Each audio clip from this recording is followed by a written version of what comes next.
All right, so this morning, our passage today we're going to be looking at is Matthew 2. And so if you want to turn in your Bibles to Matthew 2, we're going to start in verse 13. Is there anyone who doesn't have notes or a Bible who would need notes or a Bible? Paul, of course, our senior pastor, doesn't have notes down here in front. You can run to Paul if Paul needs some help. If you need notes or a Bible, raise your hand and we'll come right around. All right, before we get going, let's ask the Lord for guidance. Heavenly Father, we love you, and we pray for understanding, and we pray for wisdom in communication. We know it's your word, and we want to treat it rightly. And we love you in your name. Amen.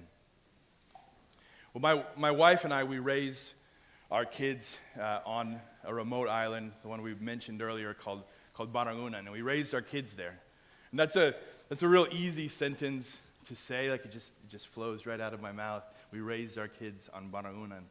But the reality of that sentence, living that sentence out, was much more difficult. The day-to-day life of just that simple phrase was much more difficult. Poisonous snakes around, poisonous spiders, even have poisonous lizards around the area. And so for us as parents, the safety of our kids was always just kind of burning on the fringes of our minds. He was constantly there. Just where were they? What was around them? Who were they with?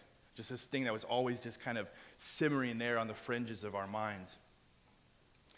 And now when we built our house off the ground. That's what most people do on Baranguna. And so we did the same. We built our house on these 7-foot-high cement pillars. And so underneath our house, you have a pretty large, cool, nice area, about 7 feet high, probably 44 feet long, to be exact, and 24 feet wide. You had this nice swath of area, and it was cool. It was usually safe under there, and so that's where many afternoons, that's where you find my kids playing, was in this small area underneath our house.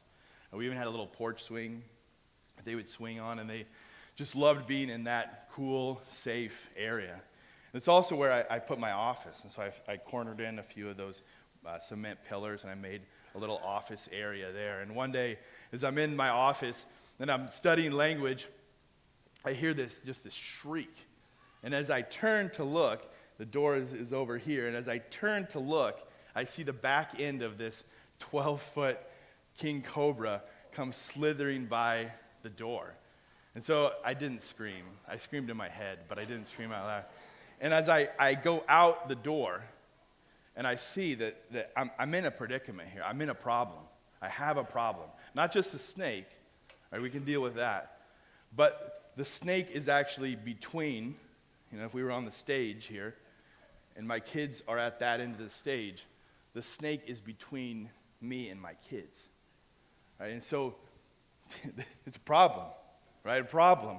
A parent who's interested in the safety of his kids and he sees this snake in between him and his kids, this is a problem. But I was shocked. This was a surprise. You don't see this every day. You don't want to see this every day. But this wasn't a situation that we were caught unaware. We had planned for something like this.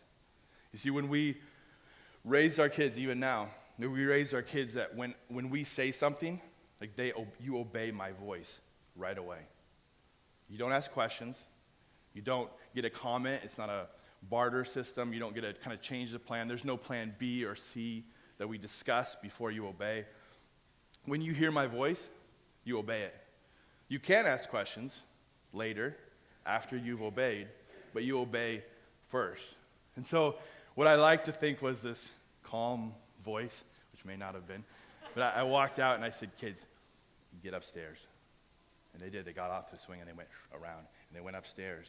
And I pulled them out of that dangerous situation just by using my voice. Like, kids, upstairs now. I would bring them back downstairs to that place where they could play and have safety. I'd bring them back again, but now was not the time. Right? I moved them out and I would move them back again. So this morning, we're going to read about another father. It's about a perfect father, a father who like I was somewhat in control of the situation. We're going to read about a father today who was in complete control of a situation. And he moved his son from a place of extreme danger to a place of safety, and then brought him back again when the time was right. We're going to read about that kind of perfect father. So if you remember where we left off last week in our story, Joseph and Mary, they'd just been visited by these magi from the east.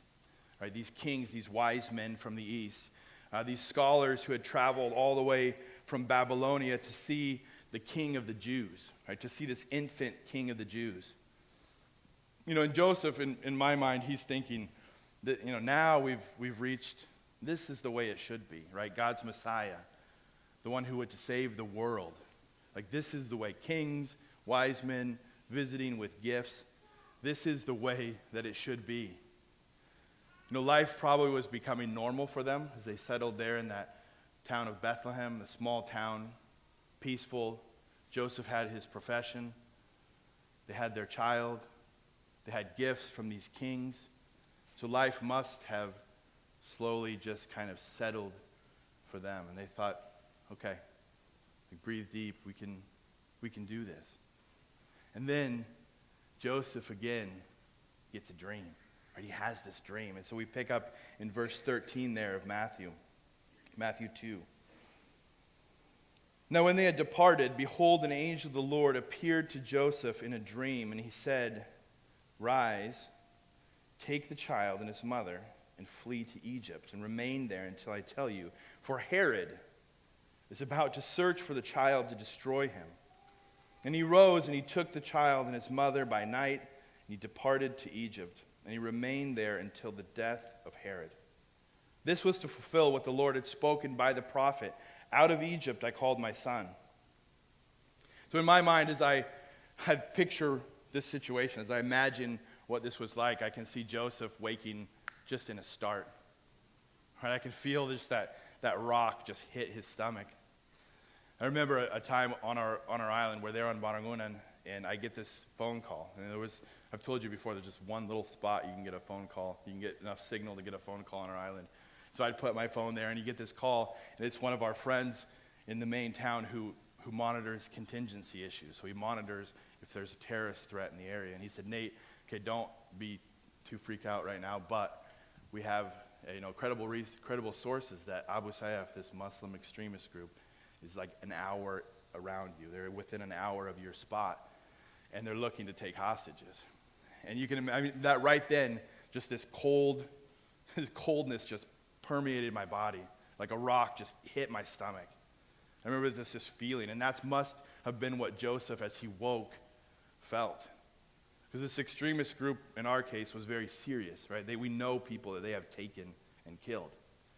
And Joseph, I'm sure, was the same way. Right? Herod was not a man to be trifled with. He was a jealous, vengeful, vindictive, you could say crazy, paranoid ruler who had no concern for people, let alone his own family. There's accounts of him killing his favorite wife. I mean, whatever that means, favorite wife that you kill. I mean, it doesn't even make sense. But he killed his favorite wife, killed 3 of his sons. Right? This is a different level of human being.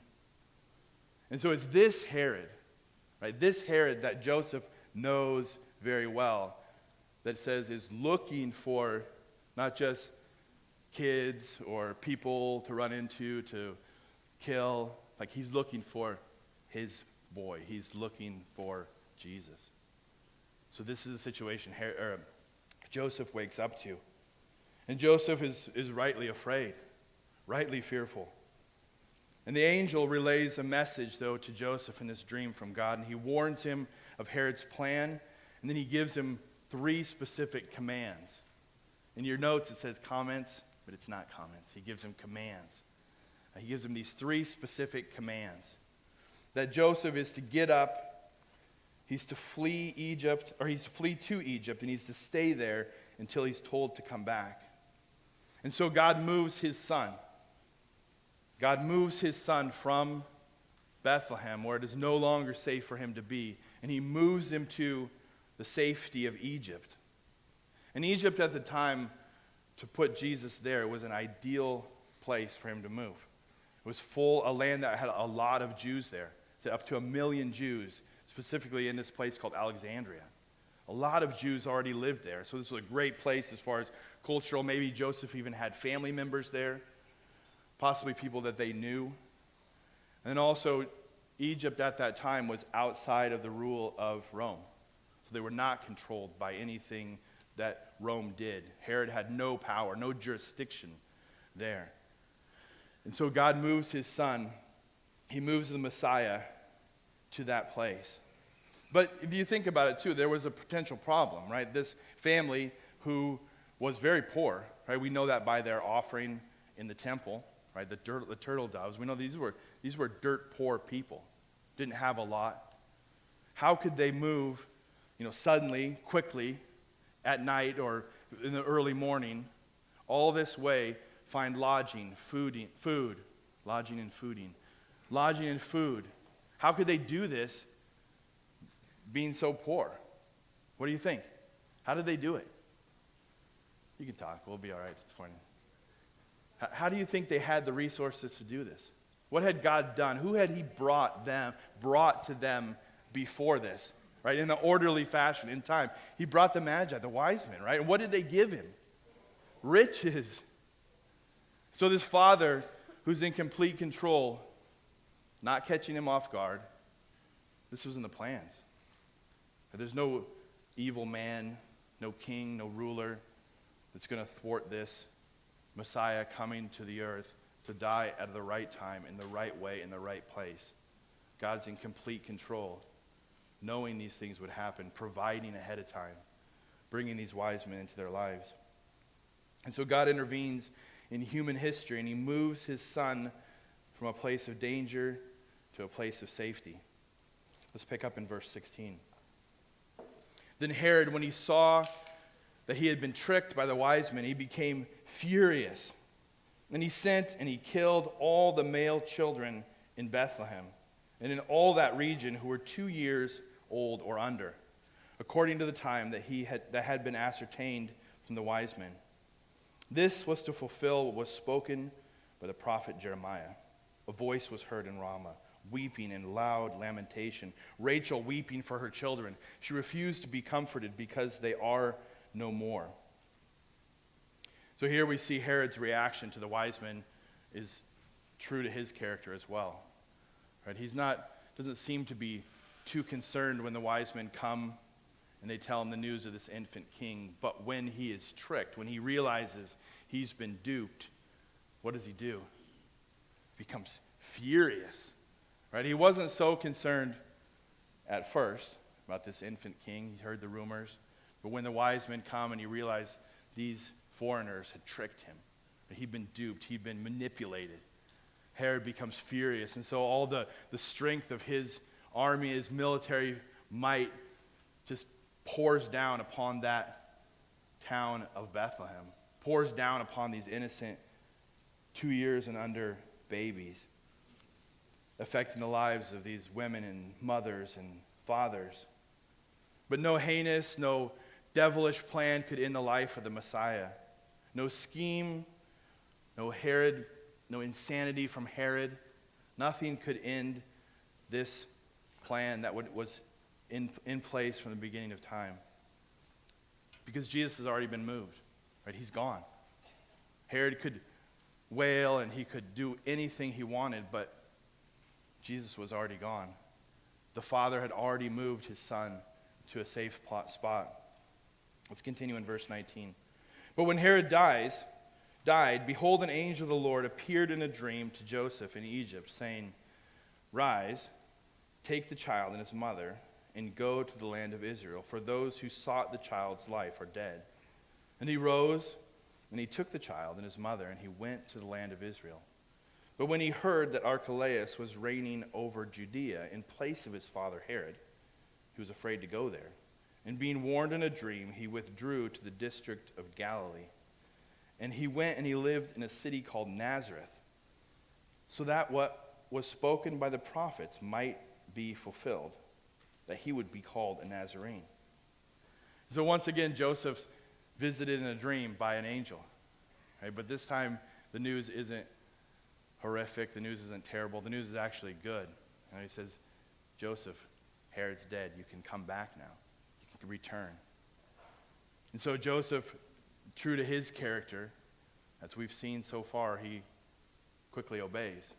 Right? He packs up, gets their belongings ready, and they return to the land that they came from, the land of Israel. But as they're returning to the land of Israel, something, news begins to filter down to Joseph and Mary about not just Herod's death, but now about these kids who are reigning in place of Herod. So Herod's kingdom gets split into these three different spots, three different areas. If you can throw that map up on the screen. So three different areas. Philip, one of his sons, Archelaus there is in Judea, and then in Samaria, in the purple there, in Galilee, is a man named, I'm just going to blank right here real quick, is the man named Antipas. Thanks, Paul. Even after I made a joke, you still. It's right there on the map. You owed me that one, didn't you? Is Antipas. And so Joseph, though, he hears the stories of these kids, these boys of Herod. Right? And he hears of Archelaus down in Judea. And he hears these stories that Archelaus is actually worse than Herod. And there's stories of him on Passover going into the temple and murdering thousands of Jews. So the stories of Archelaus that he's hearing that are filtering down to him, he's going, I don't think we want to move where he is. And so instead of settling what might be natural back in Bethlehem or closer to a bigger city in Jerusalem, they keep going and they continue up to Nazareth. They continue up to Galilee, and specifically Nazareth. And an angel again warns Joseph, and he confirms that this is the right move, that he's not to go to Judea. He is to move out of Archelaus' control there. And so God moves his son, he moves the Messiah King again out of danger. There's no scheme of Satan, there's no plan of man that can stop what God is doing right now. And as a good father, he moves his son out of that area. Now in each of these three paragraphs or these three kind of movements that we've been studying about today, right, where God moves his son to Egypt, about Herod coming in and killing all the children in Bethlehem, and then about the Messiah moving back into the land of Israel. In each of these three movements, if you'll notice that there is a quote from an Old Testament prophet in each of those sections, right at the end of each of those sections. And so as we look through here, we have to think Matthew tells us that these events are fulfillments of prophecy. And so we have to ask ourselves, how are these events the fulfillment of these prophecies? And if you remember a few weeks back, Phil talked to us about the first time where we see fulfillment of a prophecy being in relation to Jesus. And we talked about how that term fulfillment could have, in our mind, we think of it as this one-to-one correlation, right? Where we think of prophecy, this prophecy is fulfilled, perfect, right? A literal interpretation or a literal happening of the prophecy, a really literal conferment. And that does happen. We call that psat. So that's one way that the New Testament writers use the Old Testament. An example of that is earlier in Matthew 2, Paul preached on it last week, 2, 5, and 6, where the prophet Micah, he prophesied that the Messiah was going to be born in Bethlehem. And then where was Jesus born? Bethlehem, right? This literal fulfillment, this one-to-one correlation. But that's not the only way that the New Testament authors quote the Old Testament. So there's 4 different ways. Psat is the first way. And in Matthew 2, we actually see all 4 ways. So it's like this magical Matthew passage where we see all the different ways that the New Testament authors quote the Old Testament. So the second way we see it in our passage is in verse 15. And this is what we would call remez. And you can see I made a little chart for you, or Phil actually made it, and I stole it from Phil. But there's a little chart there on the bottom that shows all these different ways. And so we're talking about remez, which is the second one.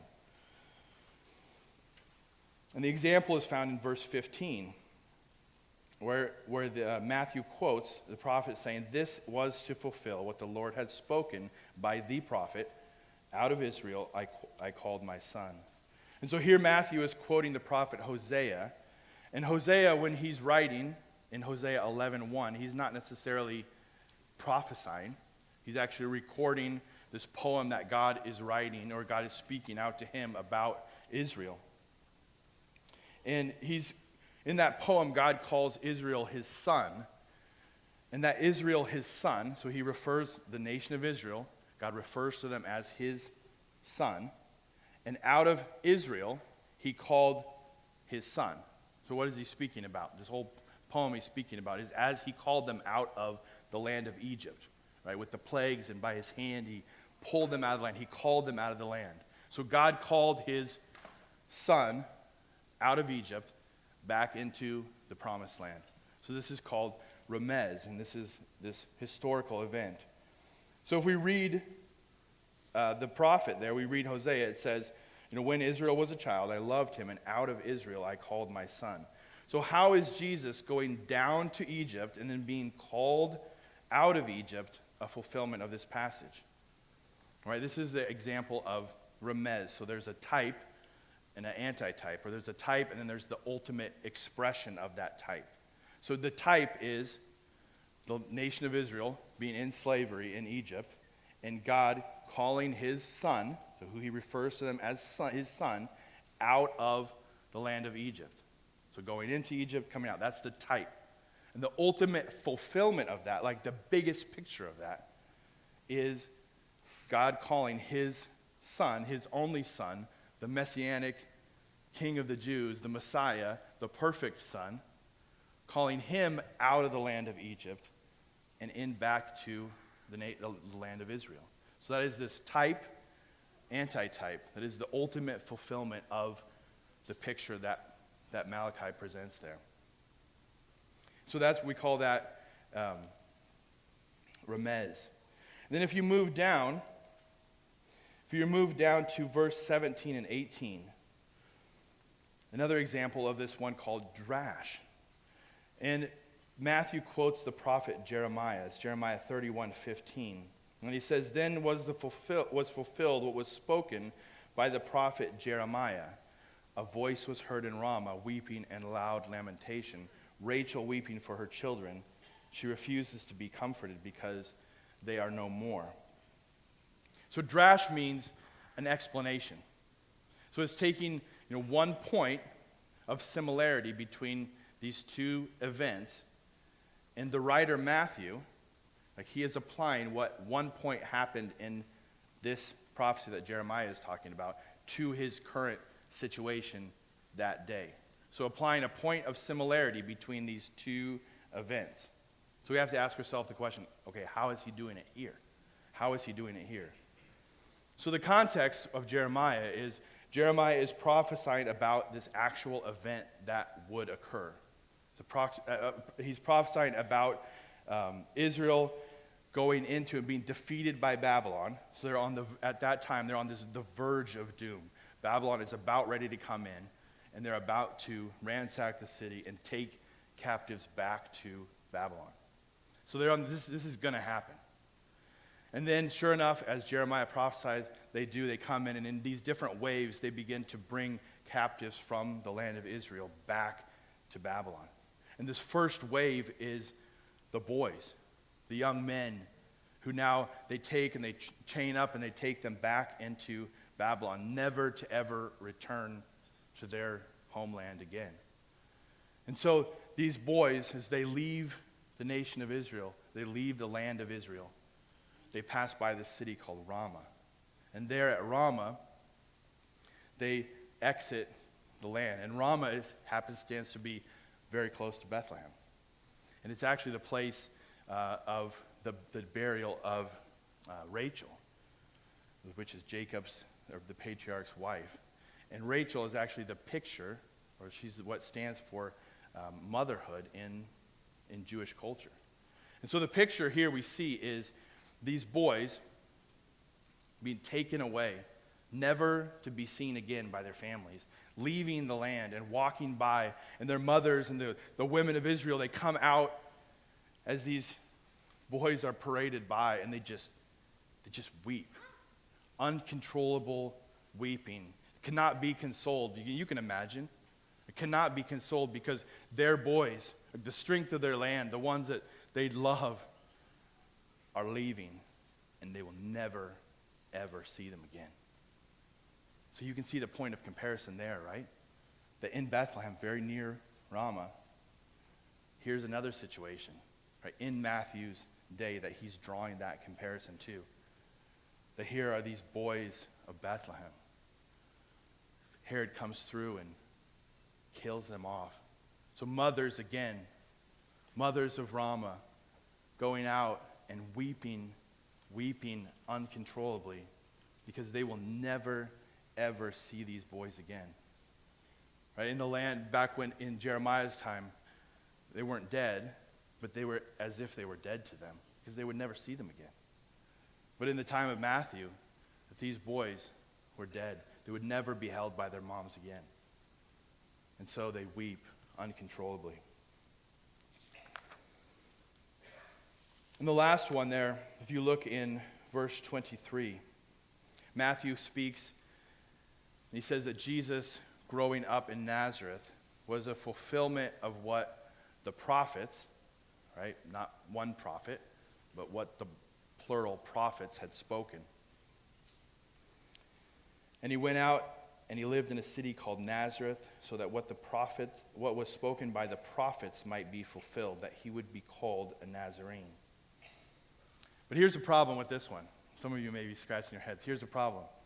There's nowhere that you can find a prophet that spoke that phrase. There's nowhere in the Old Testament. You can search and look and dig, but there's nowhere in the Old Testament that it says that. So how in the world is this a fulfillment of the Old Testament prophets?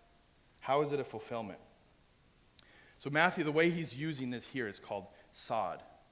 Now, if we were in Matthew's day, I wouldn't have to explain this to you because we would be Jewish, ingrained in the Jewish culture, and they would know this stuff. They would know why and how they use their own language. But since we're so far removed, right, we have to dig into this because to us, we kind of scratch our heads and go, the prophets, what is he talking about?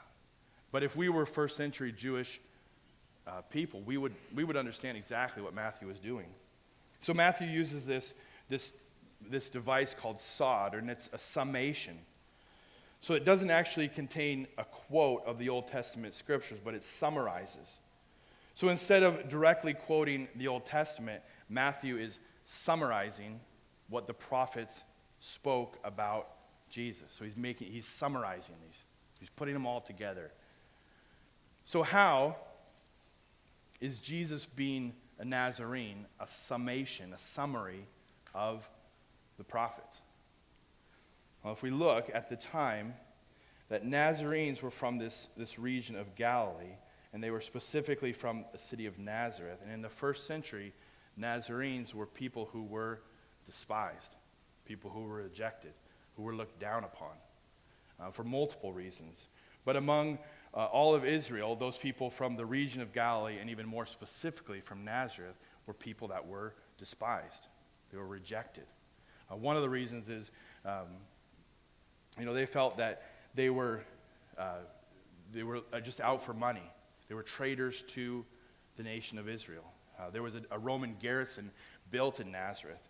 And so many Jews in that area became rich helping build this Roman fortress. And so you could imagine if we were overrun by the Chinese, and then in Ramona they built a garrison or a fort, and we helped them and became rich doing it. You can imagine the animosity that would be felt by those down in San Diego or those around us. So this was the feeling of the Jews, that they were looked down upon, people from Nazareth. And you can see that reflected in John 1, 45 and 46, where Philip, the story is, Philip goes to his friend Nathanael and he says, you got to see this guy. You got to hear him. This is the Messiah, and his name is Jesus, and he's from Nazareth.